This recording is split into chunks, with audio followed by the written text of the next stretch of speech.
하나님 말씀 에베소서 2장 14절, 15절, 2절 보도록 하겠습니다. 에베소서 2장 14절, 15절입니다. 하나님 말씀 받으실 때 자리에서 일어나 주시기 바랍니다. 하나님 말씀이 이러합니다. 그는 우리의 화평이신지라 둘로 하나를 만드사 원수된 것 곧 중간에 막힌 담을 자기 육체로 오시고 법조문으로 된 계명의 율법을 폐하셨으니 이는 이 둘로 자기 안에서 한 새 사람을 지어 화평하게 하시고. 아멘.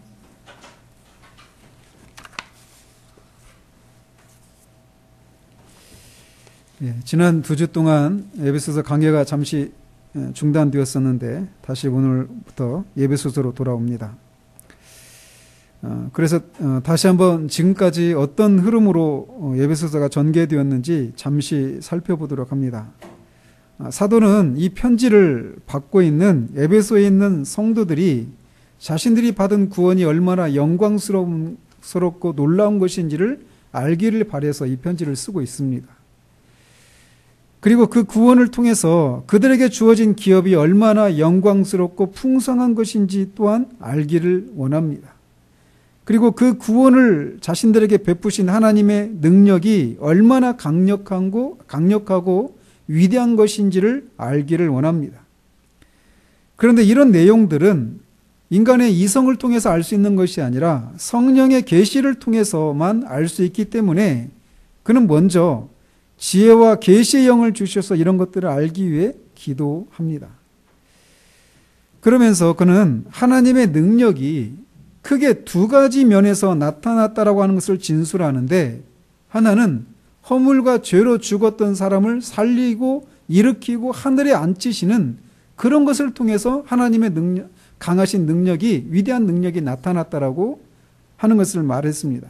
그 내용이 2장 1절에서부터 11절까지 계속되었던 거죠. 10절까지. 그러고 나서 또 하나, 하나님의 위대한 능력이 나타난 것이 있는데 11절부터 시작되는 이방인과 유대인 사이에 있는 그 장벽을 허문 것입니다. 그 둘 사이에 있는 장벽을 허물고 그들이 교회의 지체가 된 것을 통해 하나님의 위대하신 능력이 나타났다고 하는 것을 진술하고 있습니다. 그래서 사도는 11절에서부터 유대인과 이방인이 교회의 지체가 되기 전에 그 둘 사이의 상태와 그 이후의 변화와 그런 변화가 어떻게 가능했는지를 11절에서부터 진술하고 있는데 우리는 그 중에서 이제 13절까지 살폈습니다. 그래서 지난번에는 13절을 통해서 이 이방인이었던 이들이 그리스도 밖에 있어서 이스라엘 나라 밖에 있었고 언약에 대해서는 외인이었고 세상에서는 소망도 없고 하나님도 없었던 사람들이었는데 이들이 예수 그리스도의 피로 말미암아 하나님께 가까워졌다라고 하는 것을 우리가 지난 3주 전이네요. 그때 살폈었습니다. 사도는 이렇게 그리스도의 피로 말미암아 하나님으로부터 멀리 있던 이방인들인 이 에베소에 있는 성도들이 하나님께 가까워졌다라고 하는 진술에서 그치지 않고 더 상세한 진술을 통해서 이 일이 어떻게 일어나게 되었는지를 밝히고 있습니다. 그는 먼저 14절에서 그는 우리의 화평이신지라 둘로 하나를 만드사 원수된 것 곧 중간에 막힌 담을 자기 육체로 오시고 라고 말을 합니다. 여기 14절을 우리말에는 번역을 생략하고 있는데 원어에는 왜냐하면 이라고 하는 그런 접속사가 있습니다. 즉 왜냐하면 그는 우리의 화평이신지라 이렇게 되어 있는데 여기서 그는 이것도 그 자신은 이렇게 되어 있어요. 영어로 하면 he himself 이렇게 되어 있어요. 즉 이 말은 그래서 다시 원어의 그 의미를 좀 더 살려서 번역을 하면 왜냐하면 오직 그만이 우리의 화평이신지라 이렇게 번역할 수 있다는 겁니다. 좀 더 분명하죠.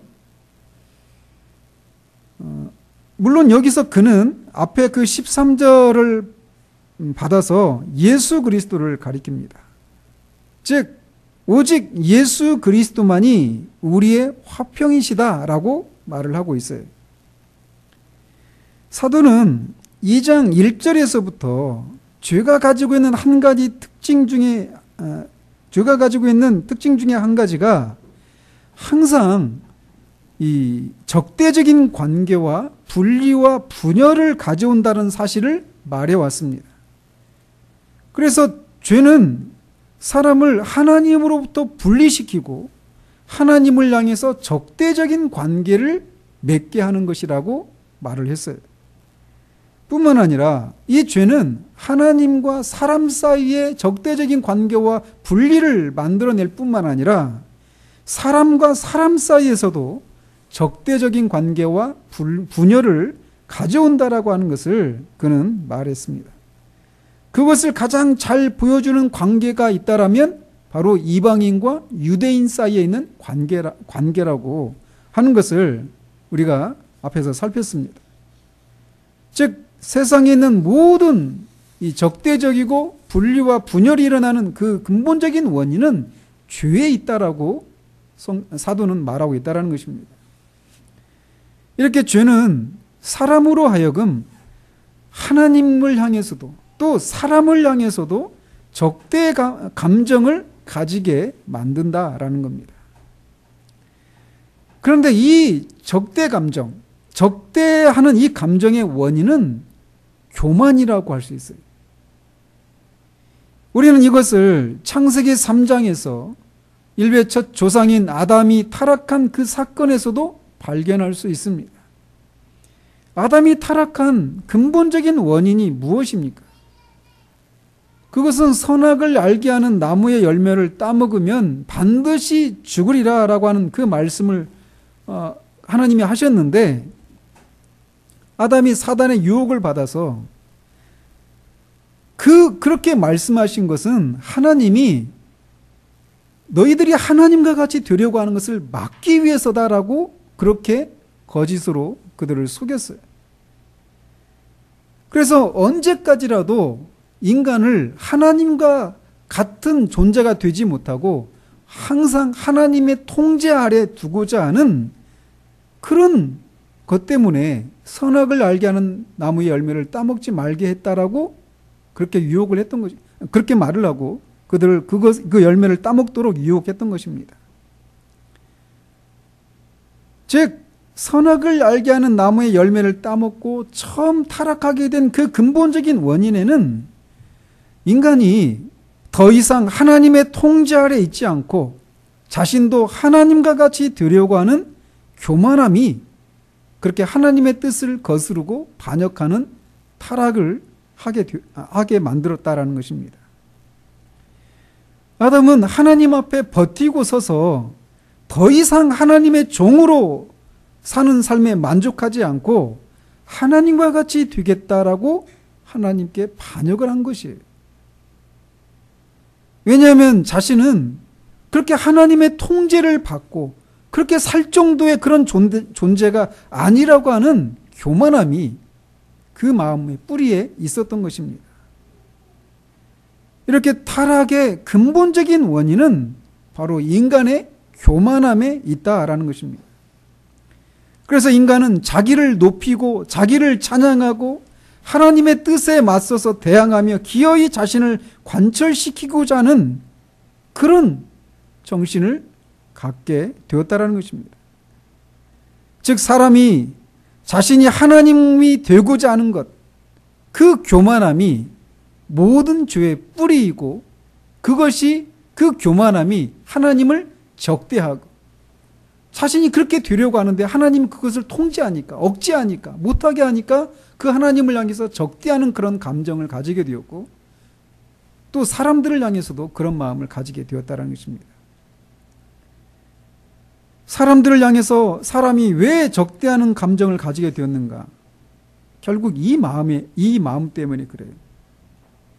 왜냐하면 사람이 이렇게 자기가 하나님과 같이 되려고 하는 이 생각, 자신은 이런 정도에서 만족할 수 없다라고 하는 이 생각은 한 사람만 가진 것이 아니라 모든 사람이 가지고 있는 것이기 때문에 그렇다는 것입니다. 어느 누구 할 것 없이 모든 사람이 자신이 신이 되고 자신을 중심으로 모든 것이 돌아가고 자신의 뜻이 관철되기를 주장한다라는 것입니다. 혼자서 살아간다면 어떤 문제도 발생하지 않겠지만 사람들이 다 이렇게 모여서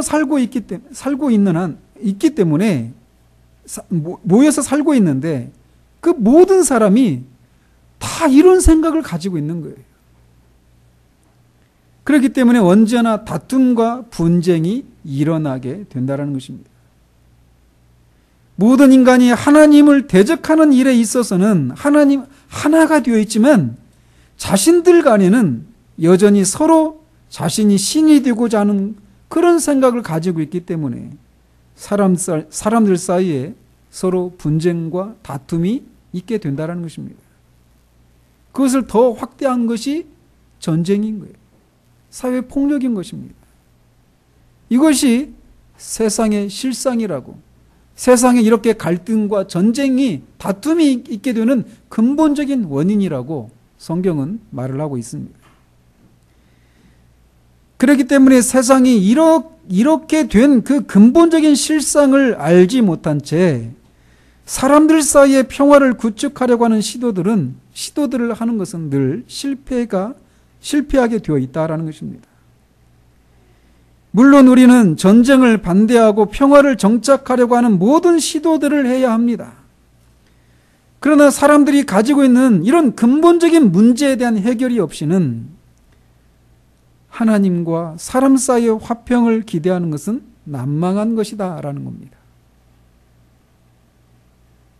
그런데 이 적대적인 관계는 사람과 사람 사이에서 먼저 발생한 것이 아니라 하나님과 사람 사이에 먼저 생겨나게 되었다라는 겁니다.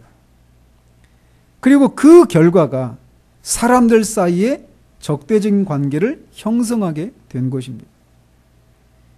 그렇기 때문에 우리 주님도 어떤 계명이 가장 크냐라고 묻는 그 질문에 너의 마음과 목숨과 뜻을 다해서 주 너의 여호와 하나님을 사랑하라.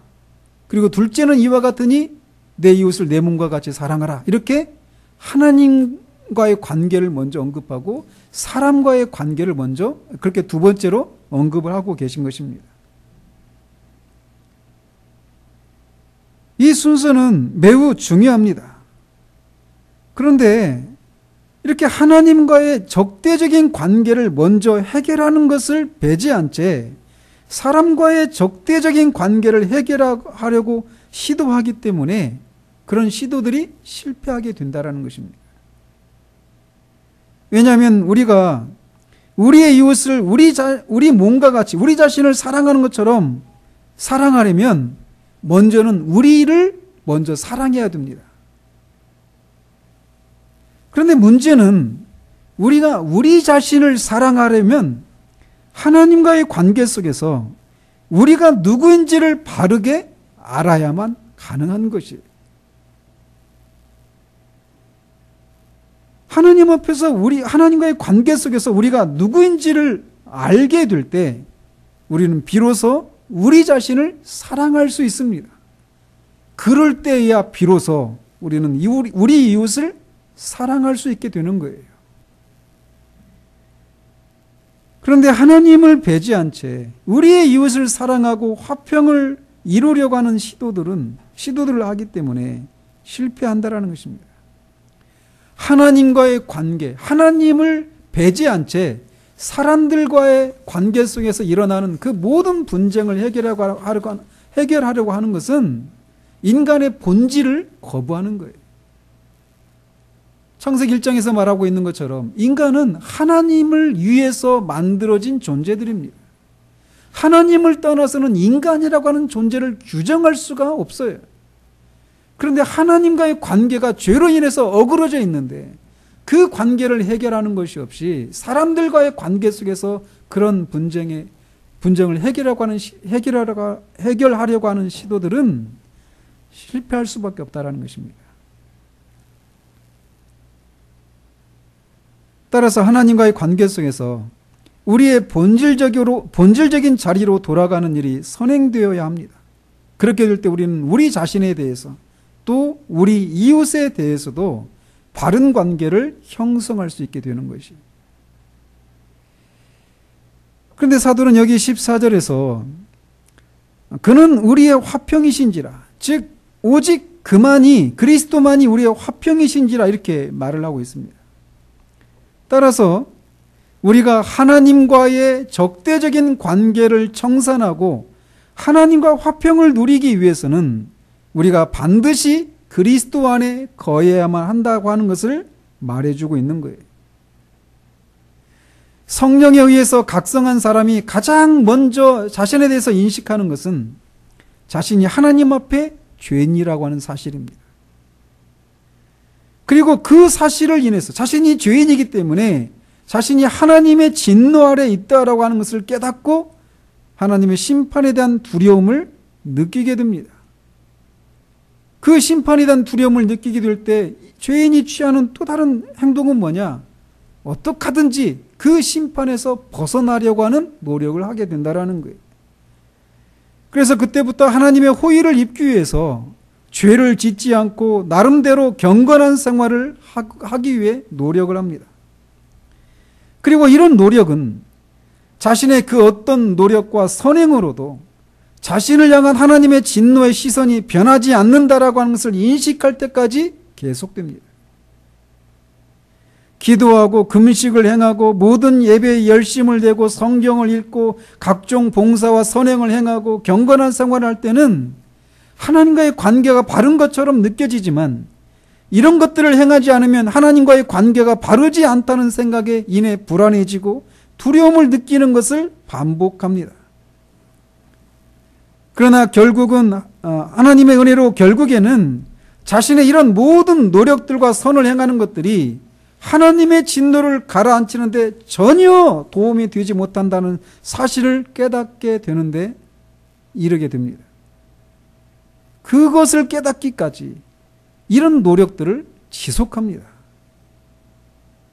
그런데 이 사실을 깨달을 때, 즉 자신의 노력과 선행으로 하나님의 진노를 달랠 수가 없다라고 하는 사실들을 깨달을 때 자신이 할 수 있는 것이 아무것도 없다라고 하는 것을 알고 절망하게 됩니다. 그제서야 그는 자신의 어떤 것으로 하나님의 진노를 달래려고 하는 그 모든 노력을 그제서야 멈추게 됩니다. 죄인이 하나님과 화평을 이루기 위해서는 반드시 죄값을 치러야만 합니다. 그런데 죄값은 우리가 알다시피 사망입니다. 즉 죄인이 하나님과 화평을 이루기 위해서는 죽어야만 해요. 하나님과 화평을 이루기 위해서는 죽어야만 한다라고 하는 이 딜레마를 인간으로서는 도무지 해결할 수 없습니다. 그런데 바로 그런 죄인을 위해서 하나님의 아들이신 우리 주 예수 그리스도께서 십자가에서 우리의 죄를 지시고 우리를 대신해서 죄값을 치르시고 죽으신 것입니다. 그는 죄인을 향한 하나님의 진노를 달래기 위한 화목제물로 십자가에서 자신을 드려서 죽으신 것이 율법을 지키고 각종 제사와 절기를 지키는 것으로 할 수 없었던 하나님의 진노를 달래는 일을 그가 십자가에서 피를 흘려 죽으심으로 이루신 것입니다. 오직 그만이 하나님과 우리 사이의 화평이 되시는 분이십니다. 그는 원수 되었던 하나님과 우리 사이에 자신의 죽음으로 화평을 이루셨습니다. 우리가 그리스도 안에 있을 때 우리는 하나님과 즉각적으로 영원한 화평을 이루게 됩니다. 그리스도의 죽으심을 통해 하나님과 우리 사이에 이루어진 이 화평은 영원하고 불변합니다. 그 어느 것으로도 이 화평이 깨어지거나 없어지지 않습니다. 왜냐하면 그리스도께서 십자가에서 우리의 죄를 향한 하나님의 진노의 잔을 모두 마셨기 때문이에요. 그리스도 안에 있는 자들을 향한 하나님의 진노는 그리스도께서 십자가에 달려 계셨을 때 모두 그에게 쏟아 부어졌습니다. 단 한 방울도, 한 방울의 진노도 남김없이 그리스도에게 쏟아 부어졌어요. 그렇기 때문에 그리스도 안에 있는 자들을 향해 하나님은 진노하지 않으십니다. 우리가 이 사실을 아는 것은 얼마나 중요한지 모릅니다. 영적 침체에서도 살폈듯이 우리는 얼마나 자주 종의 영의 상태에 빠져드는지 모릅니다. 그래서 하나님 앞에서 이런저런 어떤 경건의 의무들을 행해야만 하나님과 바른 관계를 맺고 있다라고 하는 그런 생각을 갖는 거예요. 그래서 그렇지 못하면 하나님과의 관계가 바르지 못하다고 하는 그런 생각들을 가지고 그 자녀의 그 자유함을 잃어버린다라는 것입니다. 그런데 그리스도의 십자가에서 우리의 죄를 향한 하나님의 진노가 모두 쏟아졌기 때문에 우리와 하나님 사이의 영원한 화평이 이루어지게 되었다라고 하는 이 사실을 우리가 지속적으로 붙들지 못하면 우리는 곧장 종의 영의 상태로 빠져들어 불행에 빠지게 됩니다. 그런데 실상 우리들의 삶을, 신앙생활을 돌아보면 정말 이런 일이 많이 일어나요. 그렇기 때문에 하나님, 그리스도의 십자가에서 하나님이 그에게 우리를 향한 진노를 다 쏟아 부으셨다. 그렇기 때문에 그리고 우리가 그리스도 안에 있는 우리와 화평이 이루어졌는데 그 화평은 영원하고 불변하다라고 하는 이 사실을 끊임없이 붙들어야 합니다. 어쩌면 우리는 오늘 이 예배 자리에 나오면서도 한 주간의 우리의 삶을 돌아보면서 하나님께서 우리를 향해서 진노하신다라고 하는 생각에 마음에 큰 두려움과 무거움을 가지고 나왔을지도 모릅니다. 그러나 우리가 기억해야 돼요. 구분할 수 있어야 돼요. 즉 하나님이 우리를 향해서 진노하신다라고 하는 것과 우리가 하나님 앞에서 하나님의 뜻에 순종하지 않기 때문에 우리를 향해서 슬퍼하시는 것과는 다른 문제라는 것입니다.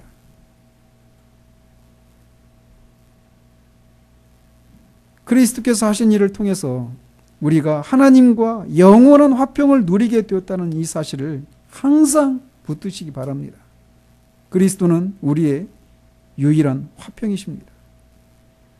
또 그리스도만이 우리의 화평이시다라고 하는 이 사실은 우리의 순종이나 선행이 하나님과의 화평의 근거가 아니라고 하는 것도 말한다라고 하는 것을 기억해야 됩니다. 그렇기 때문에 언제나 우리는 그리스도만이 우리의 화평이심을 기억해야 합니다. 이렇게 그리스도는 하나님과 우리 사이의 화평이실 뿐만 아니라 또 사도는 사람들 사이의 화평을 만들어내시는 분이기도 하다고 말을 합니다. 말씀드린 것처럼 이 순서는 항상 지켜져야 합니다. 사도는 하나님과의 화평이 있을 때 사람들과의 화평도 가능하다라고 말을 합니다. 그리고 그것을 지금 적대적인 관계의 대표적인 그런 그룹이었던 유대인과 이방인이 교회의 지체가 되어 있는 그 현실을 보면서 이 사실을 언급하고 있어요. 유대인과 이방인 모두가 하나님을 향해서 적대적인 관계를 갖고 있었던 사람들이었습니다. 모두 죄인이었기 때문에. 그런데 또 이방인과 유대인은 서로 적대적인 그런 관계였어요. 그런데 이 두 그룹이 하나님을 향해서도 또 서로를 향해서도 적대적인 관계였던 이 유대인과 이방인이 교회에서 하나가 되어 있는 것입니다. 그리고 그들이 하나님을 예배하고 하나님을 찬양하고 있는 거예요.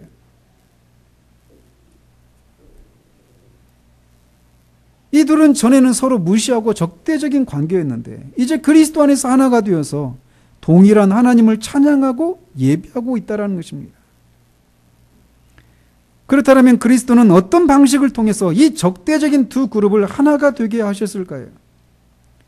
이에 대해서 사도는 원수된 것, 곧 중간에 막힌 담을 자기 육체로 하시고 법조문으로 된 계명의 율법을 폐하셨다라고 말을 합니다.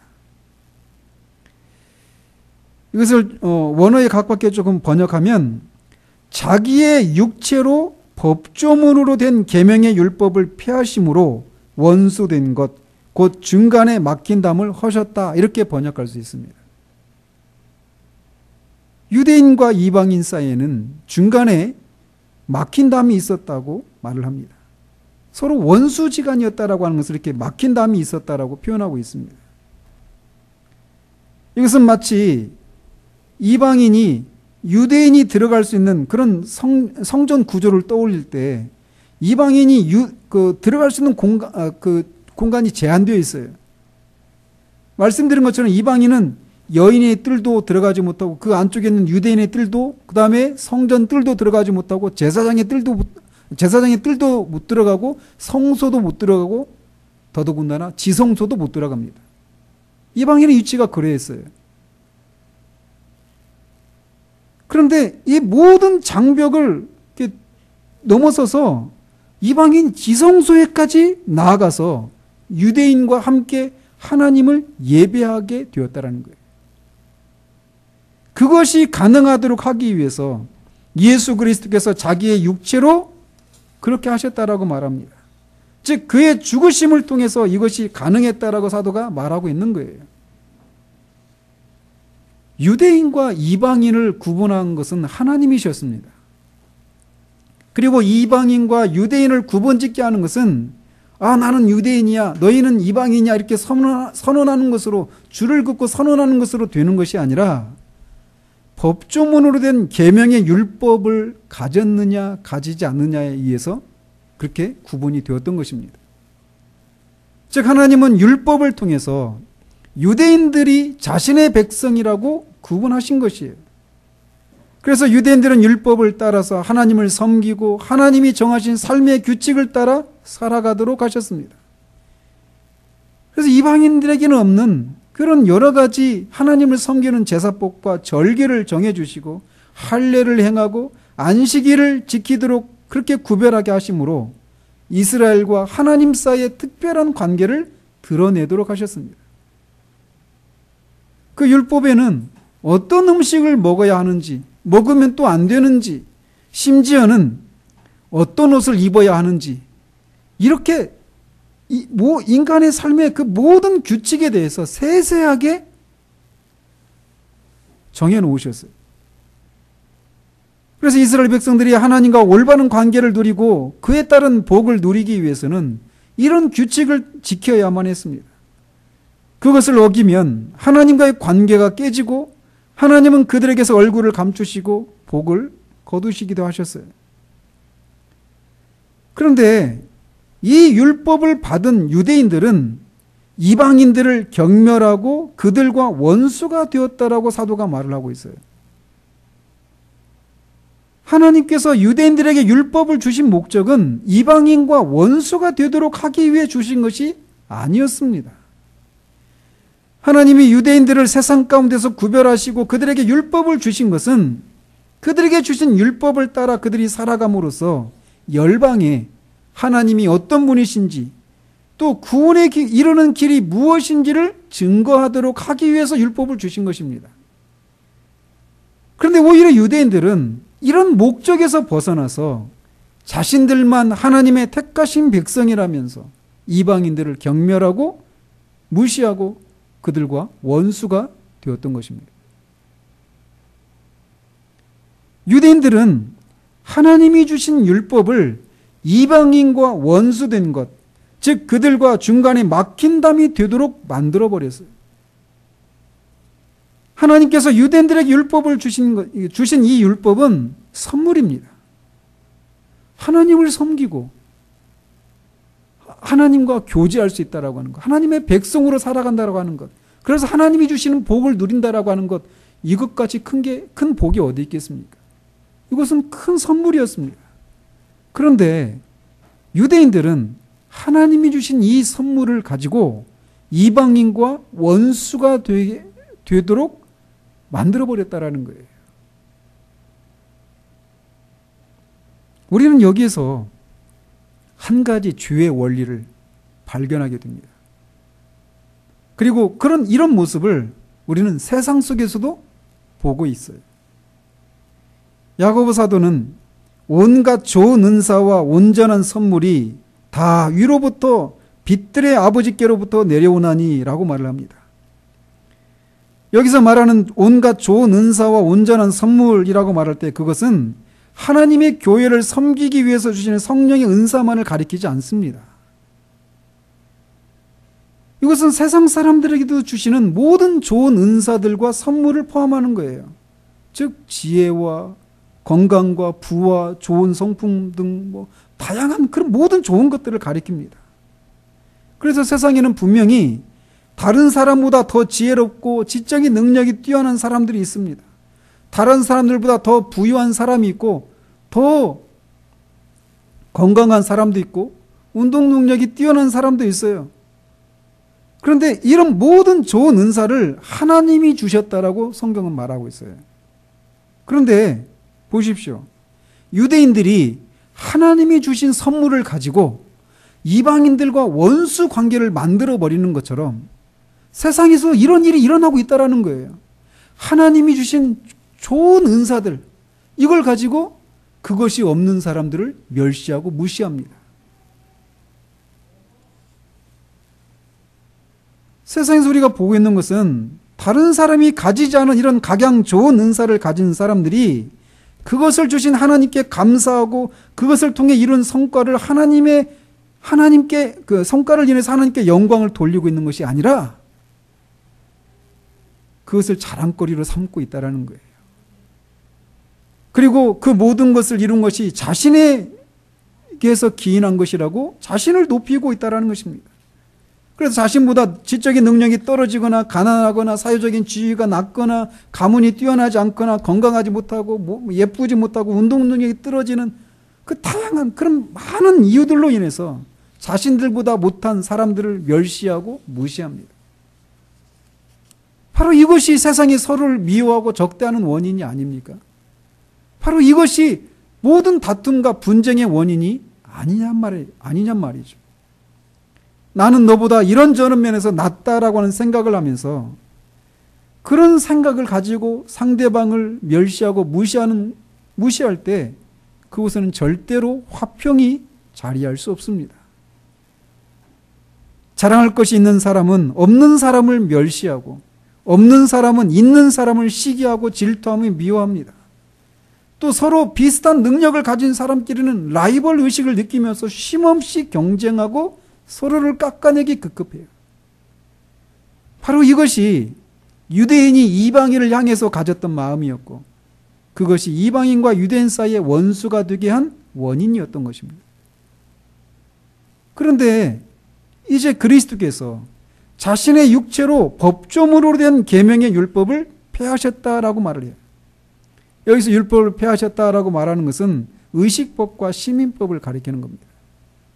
십계명으로 대표되는 도덕법은 여전히 그리스도 그 사역 이후에도 여전히 우리에게 유효한 것이에요. 그러나 각종 제사제도와 신정국가로서 이스라엘 백성으로서 지켜야 했던 시민법은 이제 예수 그리스도의 영 단번에 드려진 희생 제사를 통해서 더 이상 지키지 않아도 되게 되었습니다. 이런 것들은 예수 그리스도께서 오셔서 이루실 것에 대한 그림자였어요. 이제 실제이신 예수 그리스도께서 오셔서 이것들이 가리켰던 것들을 실제로 이루심으로 의식법과 시민법은 더 이상 문자적으로 지키지 않아도 되게 되었습니다. 그 정신은 지켜야죠. 이렇게 됨으로써 유대인과 이방인을 구분시켜줬던 그리고 죄의 그 본질로 인해서 그들 사이에 막힌 담을 형성했던 율법을 폐하시는 것을 통해서 율법을 가진 자와 가지지 못한 자의 구별이 없어져 버리게 되었습니다. 그리스도 안에서 할례를 받은 자와 받지 못한 자의 차이가 없어져 버렸어요. 이제 그리스도 안에서 유대인과 이방인 사이에 원수되었던 벽이 허물어져 버렸습니다. 그런데 이방인과 유대인 사이에 있는 이 적대감을 없애는 것으로 둘 사이의 화평이 이루어지는 것은 아니다라는 것입니다. 성경에서 말하는 화평은 단지 서로 간에 적대감이 없거나 전쟁이 없는 상태를 의미하지 않습니다. 성경에서 말하는 화평은 이것을 넘어서서 서로 사랑하고 서로 하나가 되는 것을 의미하는 거예요. 이것이 기독교에서 말하는 화평입니다. 다음 달이면 북한과 미국이 70년 만에 북미 간에 정상회담을 하잖아요. 정상회담의 가장 큰 의제가 될 것이라고 기대하는 것이 정전 협정을 깨고 대신에 교체하고 평화 협정으로 교체하는 거예요. 그러나 평화 협정을 체결한다고 해서 미국과 북한이 전쟁을 하지 않을까요? 아마 전쟁을 하지 않지는 않을 거예요. 않기를 바라지만.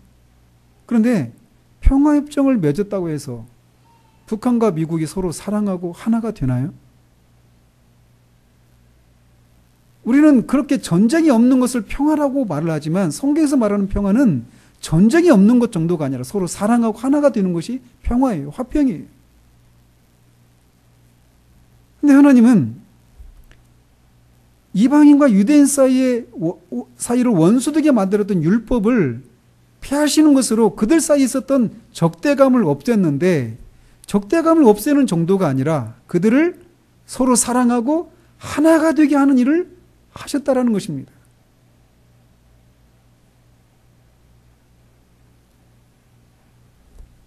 그것에 대해서 사도는 이는 이 둘로 자기 안에서 새 사람을 지어 화평하게 하시고 라고 말을 합니다. 이 둘로 자기 안에서 한 새 사람을 짓는다라고 하는 말은 그리스도의 교회를 만들어서 이 둘을 교회 안에서 하나가 되게 하신다라고 하는 교회에 대한 중요한 교리를 언급하고 있는 것입니다. 하나님께서 적대적이었던 유대인과 이방인이 사랑하고 하나가 되는 화평을 이루게 하시는 방식은 이렇게 교회를 통해서요. 사도는 새 사람을 짓는다라고 하는 말을 사용해서 교회라고 하는 것이 하나님의 새로운 창조라고 말하고 있습니다. 즉 하나님이 적대적인 두 그룹인 유대인과 이방인이 화평을 이루게 하시는 방식은 단지 그들에게 있는 어떤 부정적이고 연약한 것들을 조금씩 수정해서 교회라고 하는 하나의 단체에 속하게 하시는 방식을 통해서 그 둘이 서로 사랑하고 하나가 되게 하는 것이 아니라 그 둘을 새롭게 창조하신 것을 통해 그 새롭게 창조된 자들을 통해 이룬 교회 안에서 서로 하나가 되고 사랑하게 하는 방식을 통해 화평을 이루게 하셨다라는 것입니다.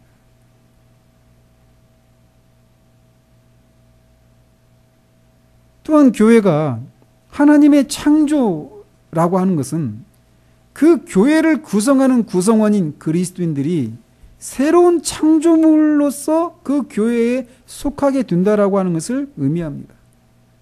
고린도후서 5장 17절에서 그런즉 누구든지 그리스도 예수 안에 있으면 새로운 피조물이라 이전 것은 지나갔으니 보라 새 것이 되었도다 라고 말할 때 새로운 피조물, 새 것, 이게 바로 새로 지었다라고 하는 말과 같은 말입니다. 그리스도인은 새로운 피조물이에요. 전에 있었던 사람을 계산하고 수정해서 그리스도인이 되는 것이 아니라 전혀 새로운 피조물이 되는 것이 그리스도인이 되는 것이다라는 거예요. 전에 술 마시고 엉망인 그런 삶을 살던 사람이 그런 삶을 개선하고 조금 더 적극적이고 낭비하지 않고 다른 사람을 위해서 살아가는 그런 삶을 사는 어떤 삶의 개혁을 이룬 정도의 사람이 그리스도인이 아니라 완전히 새로운 피조물이 그리스도인이라는 거예요. 즉 새 사람을 짓는다라고 하는 것은 거듭남을 의미합니다. 부도덕하고 비윤리적이었던 삶을 몇 가지 고치고 개선해서 이제는 도덕적이고 반듯한 사람이 되는 정도의 사람이 그리스도인이 된다는 것이 아니라 전혀 새로운 가치관과 전혀 새로운 삶의 목표와 전혀 새로운 취향을 가진 전혀 새로운 사람이 되는 것을 의미한다는 거예요. 따라서 교회에 속한 사람은 전혀 새로운 사람들입니다. 물론 여기서 말하는 교회는 보이는 교회를 말하는 것이 아니에요. 참된 그리스도인으로 구성된 교회를 의미하죠. 또한 하나님께서 원수되었던 사람들을 화평하게 하시는 방식은 교회를 창조하시는 것을 통해서인데 자기 안에서 한 새 사람을 짓는다고 하는 것에서 알 수 있듯이 교회는 그리스도 안에서 형성된다라고 하는 것을 알 수 있습니다. 따라서 교회와 그리스도와의 관계는 머리와 몸의 관계예요. 이것이 의미하는 것은 머리에 있는 생명과 능력과 힘이 모두 그의 몸에게도 전달되고 몸도 그것을 누리게 된다라고 하는 것을 의미합니다. 또 머리와 몸의 관계는 불과 분리의 관계입니다. 그리고 유기적이고 총체적인 연합을 이루고 있다라고 하는 것도 의미해요. 그렇기 때문에 몸에 일어나는 일은 머리에 일어나는 일이에요. 우리 몸이 아프면 머리도 아프듯이 그리스도의 몸인 교회에서 일어나는 일에 교회의 머리 되신 그리스도께서는 전능하신 예정과 능력과 관심을 기울이신다는 것을 의미하는 거예요. 나중에 뒤에 가면 교회에 대한 교리를 더 상세하게 살필 그런 구절들이 있기 때문에 그때 가서 더 자세히 말씀을 드리도록 합니다. 이렇듯 유대인과 이방인이 화평을 이루게 하시는 그리스도의 방식은 먼저는 적대감을 없애야 돼요. 적대감을 없애는 방식은 율법을 폐하시는 것이었습니다. 그리고 적대감을 없애는 정도가 아니라 서로 사랑하고 하나 되어서 진정한 의미의 화평을 이루어야 되는데 그것을 위해서 그 각각을 거듭나게 해서 새로운 피조물로 지어서 교회로 들어가게 하신다라는 것입니다.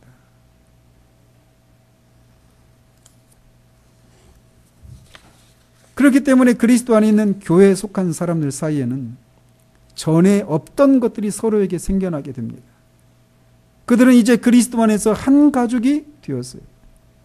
우리가 가족들을 향해서 다른 이웃들과는 다르게 특별한 사랑과 연민과 관심을 갖게 되는 것처럼 교회 안에 속한 사람들도 이제 하나님 안에서 한 가족이 되었기 때문에 가족들 안에 있는 특별한 관계가 형성이 됩니다.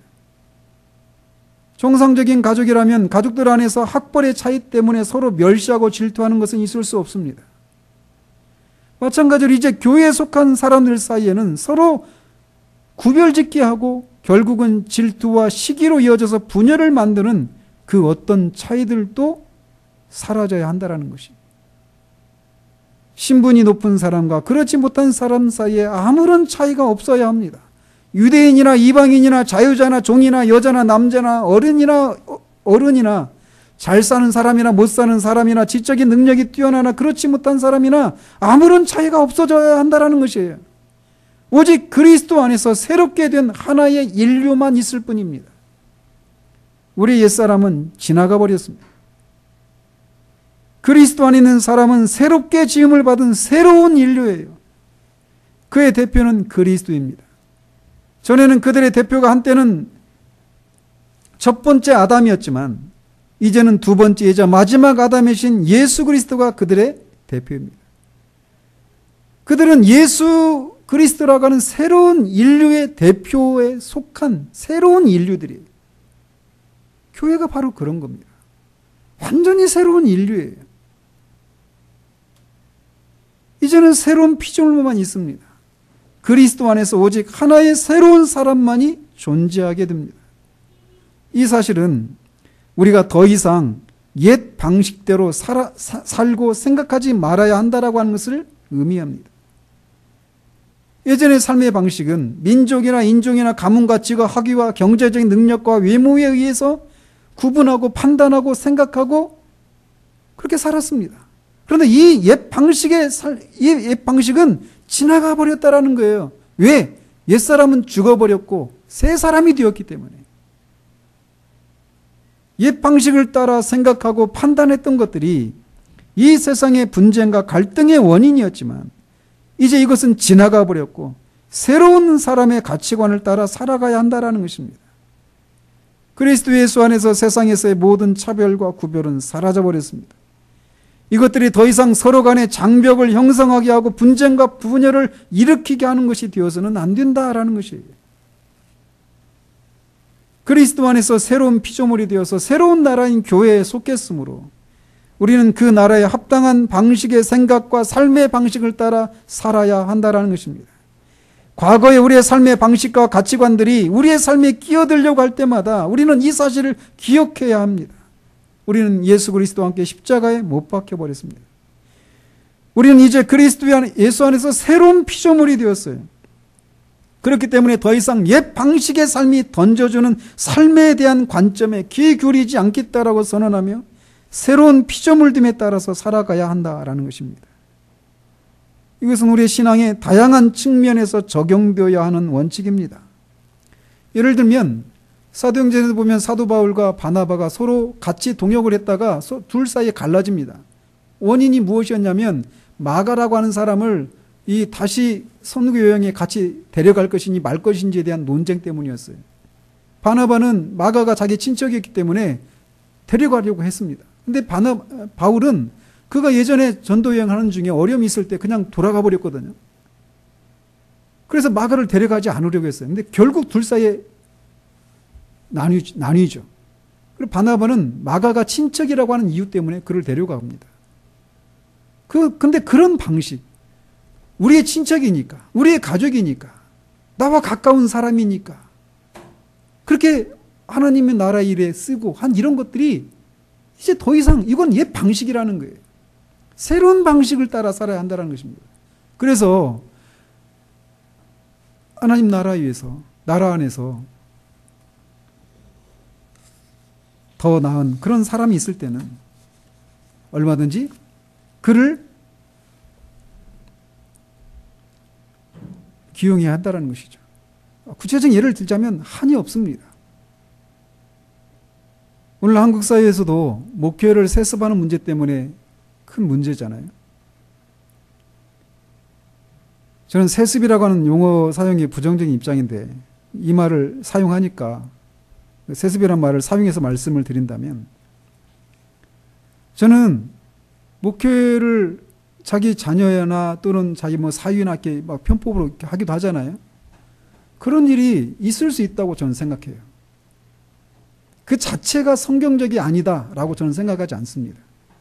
예를 들면 조나단 에드워즈 목사님 아시죠? 그분의 전임자가 누구냐면 그의 외할아버지였어요. 솔로몬 스토다드라고 하는. 근데 어느 누구도 그 조나단 에드워즈를 목회 세습했다라고 말하지 않거든요. 그래서 자신을 이어서 자기 자녀가 분명히 하나님의 부르심을 입었고 그런 소명을 받았고 자신을 이어서 목회가 자신이 했던 그 목회보다 한 단계 더 높은 그런 성장을 이룰 수 있다면 얼마든지 하나님의 섭리 가운데 자기 자녀에게 목회를 이어줄 수 있다고 저는 생각해요.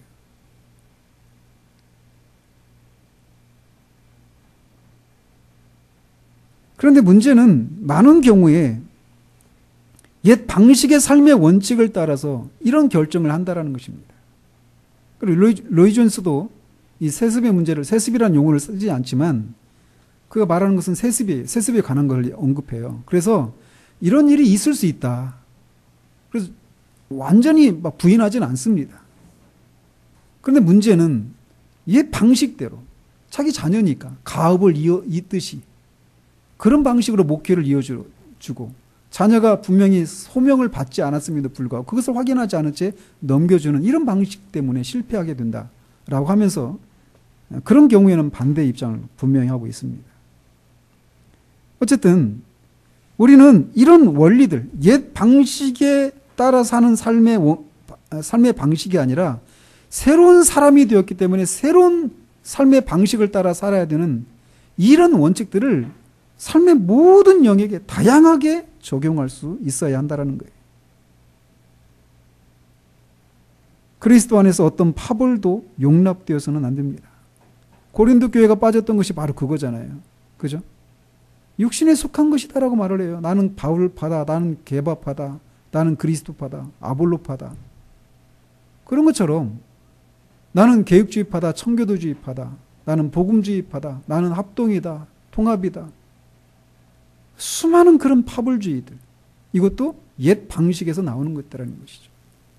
심지어 로이 존스는 자신이 정통이라고 하는 것도 자신은 의지하지 않는다라고 말을 해요. 그러니까 정통이 아니어서 그런 말을 하는 게 아니에요. 오직 그리스도의 십자가를 자랑하는 것 이외에 다른 것을 자랑하지 않겠다라고 하는 의미에서 그런 말을 하는 것입니다.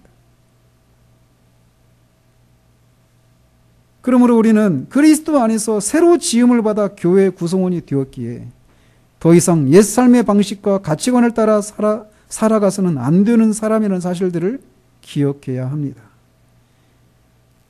서로가 이런 가치관에 따라 살아갈 때 교회는 서로 사랑하고 하나가 될 수 있습니다.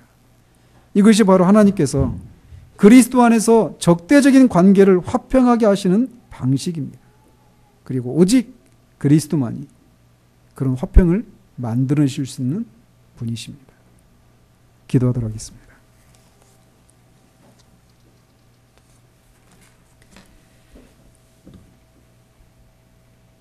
하나님 아버지, 사도는 에베소에 있는 성도들이 자신의 구원의 과정 속에 나타난 하나님의 능력이 얼마나 강력하고 위대한 것인지를 깨닫기를 원합니다. 그러면서 적대적이었던 이방인과 유대인들이 어떻게 서로 하나가 되고 사랑하는 그런 관계가 되었는지를 살피는 것을 통해서 그 일을 통해 나타난 하나님의 능력을 그들이 알기를 원하고 있는 내용을 우리가 살펴보았습니다. 이 세상에 일어나는 모든 분쟁과 다툼의 원인은 서로를 향해서 적대 감정을 가지게 되는 그 원인은 죄의 뿌리인 교만함이 있다는 사실들을 우리가 살폈습니다.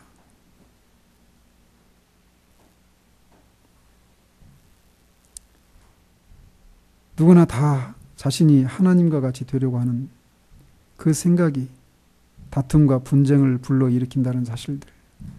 그러나 이제 우리가 그리스도로 말미암아 하나님과 화평을 이루고 사람들 사이에 차이를 만들어냈던, 유대인과 이방인 사이에 차이를 만들어냈던, 그래서 그 차이가 결국은 원수 관계를 형성하게 만들었던 율법을 그 육체로 폐하심으로 그 적대 감정을 없애고, 또 적대 감정을 없애는 정도가 아니라 서로를 사랑하고 사랑할 수 있도록 그 둘을 그리스도 안에서 새 사람을 만들어 교회로 드림으로 그들을 적대했던 사람들이 전쟁이 없는 것이 아니라 서로 사랑하고 하나가 되게 하는 이런 일들을 그리스도를 통해서 하셨다는 사실을 우리가 살폈습니다. 그러면 우리가 그리스도 안에 있다면 우리가 그리스도의 교회에 속한 사람일진데 우리가 더 이상 옛 삶의 방식을 따라 살아서는 안 된다라고 하는 것을 우리들의 삶의 모든 영역 가운데 하나님 적용하며 살아가는 우리들 될 수 있도록 주님 도우시옵소서. 우리가 여전히 옛 삶의 방식을 따라서 서로 간에 있는 그 차이들, 그리고 그 온갖 가장 좋은 은사와 선물들이 하나님이 주신 것이라는 사실들을 잊은 채 그것을 가진 나를 자랑하고 높이고 그것을 없는 사람들을 무시하는 것을 통해서 분열을 일으키고 갈등을 일으키고 결국 다툼을 하게 되는 그런 일들을 이제 우리가 하지 않는 그런 삶을 살아가는 우리들 될 수 있도록 주님 도우시기를 원합니다. 하나님과 또 사람 사이의 유일한 화평이신 우리 주 예수 그리스도의 그 화평, 우리 주 예수 그리스도가 우리의 화평이라는 이 사실들을 우리가 기억하고 더 이상 예전에 우리들의 삶을 답습하며 살아가지 않는 전혀 새로운 사람의 삶의 방식을 따라 살아가는 그런 우리들, 그런 우리 교회 될 수 있도록 주님 도우시기를 원합니다. 예수 그리스도 이름으로 기도합니다. 아멘.